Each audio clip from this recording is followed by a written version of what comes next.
আমি একটি কথাই শুরু করব। আমরা যে এক সময় নাটকের দর্শক হারিয়ে ফেলেছিলাম, এক সময় আন্দোলন হতে যাচ্ছিল, বাইরের সব চ্যানেল বন্ধ করে দিতে হবে, তাহলেই দর্শকরা আমাদের নাটক দেখবেন।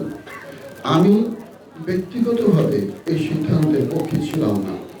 ফাঁকা মাঠে গোল দিয়ে কোনো লাভ নেই। আমার চিন্তা ছিল, যত চ্যানেল আসে আসুক, আমরা তাদের সঙ্গে যুদ্ধ করে আমাদের জায়গাটি দখল করে রাখব, এবং সেটি যে সম্ভব মোস্তফা কামাল রাজ সেটি প্রমাণ করেছেন।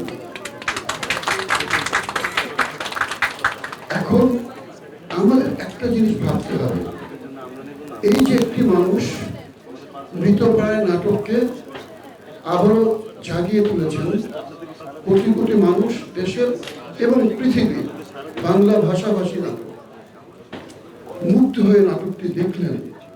আমাদের দায়িত্ব কি?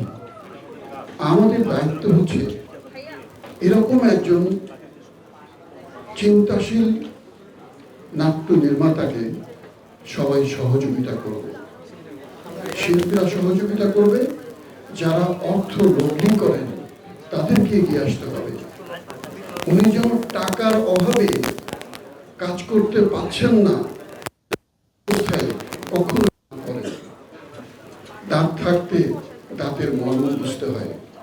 মোহাম্মদ মুস্তফা কামাল রাজ থাকতে যারা অর্থ লগ্নি করেন তাদেরকে বুঝতে হবে এই মানুষটি যেন সুন্দরভাবে, সাবলীলভাবে, স্বাচ্ছন্দ্যের সঙ্গে সুন্দর সুন্দর কাজ করে বাংলা নাটককে জিয়ে রাখেন। ধন্যবাদ।